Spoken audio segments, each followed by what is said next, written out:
एक ड्रैगन एक राज्य के राजकुमारी पे हमला कर देता है, जिसे रोकने के लिए 7 राजकुमारों का एक समूह आता है। वो सब मिलकर बड़ी बहादुरी से उस ड्रैगन को हरा देते हैं और उस राजकुमारी की जान बचा लेते हैं। मगर जब वो राजकुमारी के पास जाते हैं तो वो देखते हैं कि वो कोई राजकुमारी नहीं है बल्कि एक चुड़ैल है। चुड़ैल को देखकर वो सब उस पे हमला कर देते हैं, लेकिन वो कोई चुड़ैल नहीं होती है बल्कि एक परी होती है, जो 7 राजकुमारों को सबक सिखाने के लिए एक श्राप देती है कि जब तक दुनिया की सबसे खूबसूरत लड़की उन्हें किस नहीं करेगी वो सब बदसूरत बौने बनकर रहेंगे। दूसरी तरफ रेजिना नाम की खतरनाक चुड़ैल एक जादुई पेड़ के पास जाती है, जिसपे रोशनी पड़ने से उस पेड़ का फल एक जादुई सैंडल में बदल जाता है, जिसे पहनने के बाद रेजिना एक खूबसूरत औरत में बदलने लगती है। लेकिन उस सैंडल का जादू चुड़ैल पर ज्यादा देर तक काम नहीं करता है और वो वापस से अपने असली रूप में आ जाती है। जिसके बाद रात होते ही एक मोटी लड़की चुपके से महल में घुस जाती है, जो असल में एक राजकुमारी होती है और ये उसी का महल होता है। लेकिन चुड़ैल ने राजकुमारी के पिता को मार दिया है और अब वो राजकुमारी को मारना चाहती है, और तभी राजकुमारी उस जादुई पेड़ से उन जादुई सैंडल को लेकर पहन लेती है, जिससे वो एक मोटी लड़की से एक खूबसूरत लड़की में बदल जाती है। लेकिन तभी वहाँ पर चुड़ैल आ जाती है और उस जादुई सैंडल के लिए उस पर हमला करने लगती है, लेकिन राजकुमारी बच जाती है। इसके बाद राजकुमारी एक जादुई झाड़ू पर बैठकर जैसे तैसे अपनी जान बचाकर वहाँ से भाग निकलती है। राजकुमारी के जाते ही जादुई पेड़ की सारी पत्तियां झड़ जाती है, जिससे चुड़ैल गुस्सा होकर एक जादुई आईने के पास जाती है और जादुई आईने से राजकुमारी का पता पूछती है, लेकिन आईने का नेटवर्क बहुत स्लो होता है और वो राजकुमारी के बारे में कुछ भी नहीं बता पाता।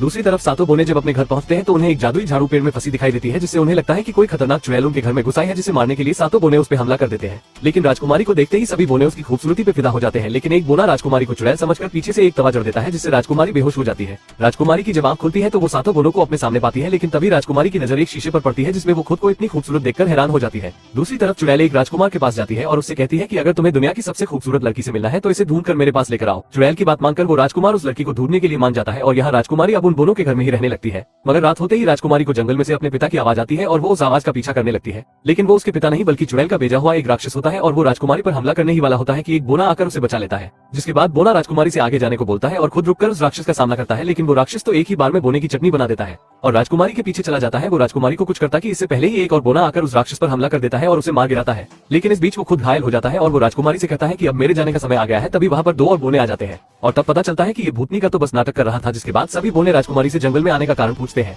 तब राजकुमारी बताती है कि मैं अपने पिता को ढूंढ रही हूँ, जिस पर सभी बोने राजकुमारी की मदद करने को मान जाते हैं और सभी शहर में उसके पिता को ढूंढने लगते हैं। लेकिन तभी राजकुमार के भेजे हुए सैनिक राजकुमारी को देख लेते हैं और उसका पीछा करने लगते हैं, जिनसे बचकर वो भागती है, मगर आगे रास्ता खत्म हो जाता है और तब वो अपने सैंडल उतार देती है, जिससे दोबारा वो मोटी लड़की बन जाती है और सैनिक उसे पहचान नहीं पाते। मगर कुछ सैनिक उसके मोटापे का मजाक उड़ाते हैं और उससे उसकी सैंडल भी छीन लेते हैं, जिसे देखकर राजकुमारी अपनी मदद के लिए उन बोनों को बुलाती है, लेकिन बोने उसे पहचान नहीं पाते। तब वो खुद ही उन सैनिकों से मुकाबला करती है, लेकिन सैनिकों की संख्या ज्यादा होने की वजह से वो उसे घेर लेते हैं। लेकिन तभी एक बोना आकर उसे बचा लेता है और उसकी सैंडल भी उसे वापस कर देता है। राजकुमारी दोबारा से जादुई सैंडल को पहन लेती है और फिर सभी अपने घर के लिए रवाना होते हैं। मगर जब सभी घर पहुंचते हैं तो देखते हैं कि राजकुमार अपनी पूरी सेना के साथ उनका इंतजार कर रहा होता है। सभी बोने राजकुमारी को बचाने के लिए अपनी पूरी जी जान से उनका मुकाबला करते हैं, लेकिन राजकुमार की सेना के आगे वो टिक नहीं पाते। तभी उन्हीं में से एक बोना राजकुमारी को बचाने के लिए अपने घर को ही पूरी सेना पर गिरा देता है। अपनी सेना को हारते देख राजकुमार डरकर वहाँ से भाग जाता है और जब राजकुमार अपने महल जाता है तो वहाँ पर वो चुड़ैल उसका इंतजार कर रही होती है। चुड़ैल राजकुमार से कहती है कि तुम बहुत कमजोर हो, जो एक लड़की को भी पकड़ नहीं पाए, जिससे राजकुमार को बहुत गुस्सा आता है। लेकिन चुड़ैल राजकुमार को एक सेब खाने को देती है और कहती है कि इससे तुम बहुत ताकतवर बन जाओगे। राजकुमार और उनके साथी चुड़ैल की बात मानकर उस सेब को खा लेते हैं,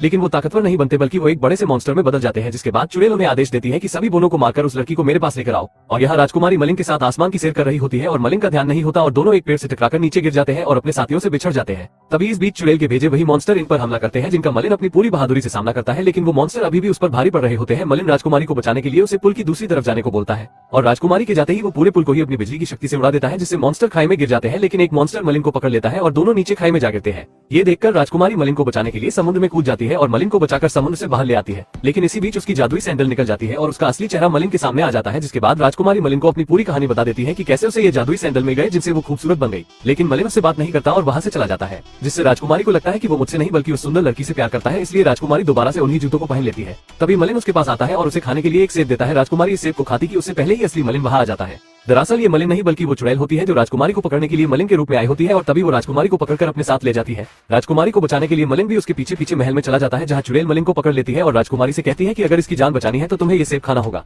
राजकुमारी उसकी बात मान लेती है और वो सेब खा लेती है, जिससे राजकुमारी का शरीर बदलने लगता है। मलिन जादुई आईने से पूछता है कि राजकुमारी के साथ क्या होगा, तो आईना उसे बताता है कि उसका शरीर धीरे धीरे जादुई पेड़ में बदलता जाएगा और अगर सुबह होने से पहले उसे बचाया नहीं गया तो वो पूरी तरह से एक पेड़ में बदल जाएगी। जिसे सुनकर मलिन को बहुत गुस्सा आता है और वो उस जादुई आईने का मुकाबला करता है, लेकिन आईना बहुत ताकतवर होता है जो उसे फिर से पकड़ लेता है। लेकिन तभी मलिन के सभी दोस्त उसकी मदद के लिए वहाँ आ जाते हैं और राजकुमारी तक पहुंचने के लिए उसके लिए रास्ता बनाते हैं। मलिन जैसे तैसे राजकुमारी के पास पहुंच जाता है और चुड़ैल को पकड़कर महल के नीचे कूद जाता है और अपनी पूरी ताकत से चुड़ैल पर हमला करता है, जिससे चुड़ैल मारी जाती है। चुड़ैल के मरते ही उसका जादू भी खत्म हो जाता है और सभी पहले जैसे ही हो जाते हैं और राजकुमारी भी ठीक हो जाती है। लेकिन इतने बड़े धमाके के बाद मलिन बच नहीं पाता, जिससे राजकुमारी को बहुत बुरा लगता है और वो मलिन को किस करती है। एक सच्चे प्यार की ताकत से मलिन का श्राप टूट जाता है और मलिन पहले की तरह अपने असली रूप में आ जाता है और इस मूवी की यही पर ही हैप्पी एंडिंग हो जाती है। दोस्तों, अगर वीडियो पसंद आई हो तो वीडियो को एक लाइक जरूर करें और भी ऐसी ही मजेदार वीडियो देखने के लिए चैनल को भी जरूर सब्सक्राइब करें। हम मिलेंगे आपसे बहुत जल्द ऐसी ही धमाकेदार वीडियो में, तब तक के लिए गुड बाय।